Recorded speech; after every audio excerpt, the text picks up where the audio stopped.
So when we're playing beyond 5-finger positions, it's actually like the real world situation when we're playing, like, let's say, there you go. So I was here and then immediately I moved. And then I just relocate. And then I play scales. And look, my left hand is just moving. And it just... So the hands will be all over the place. And that's a real world.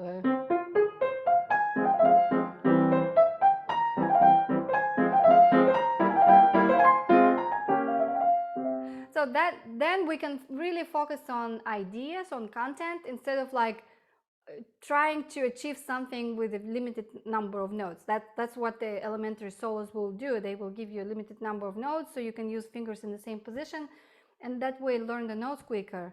But then there is a point when you have to go beyond that. So you don't think of, let's say, finger 3 and note E automatically, or finger 5 being associated with note G. If you stay in a 5-finger position for too long, then you're either thinking in finger numbers, like somewhat the way you were thinking with finger numbers when you did the transposition.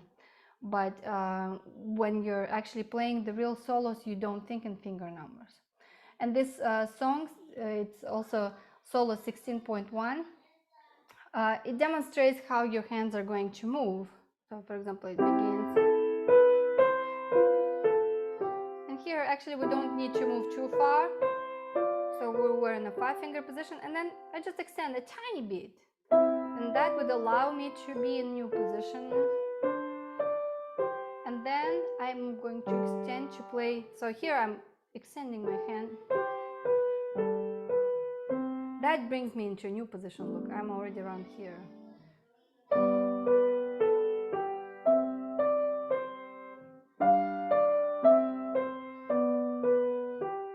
I did not scroll down. And then I'm going to completely move. So my left hand was here, and then I'm going to completely move it to a new position.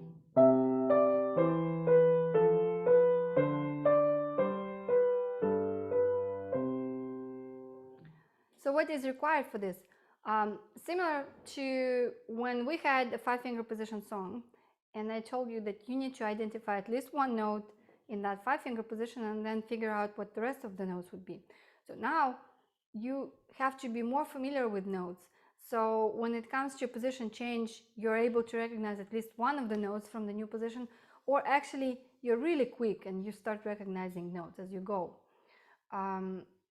Luckily, these solos will still not be as advanced that your notes will be all over the place and you will have to think about every individual note.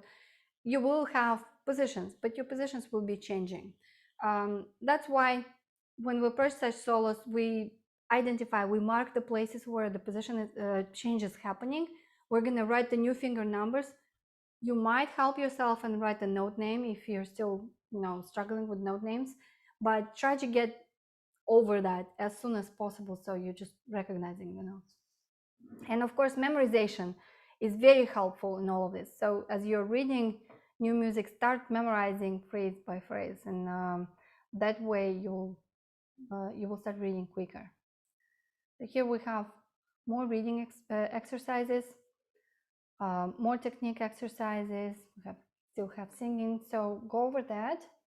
Now I would like to explain something else.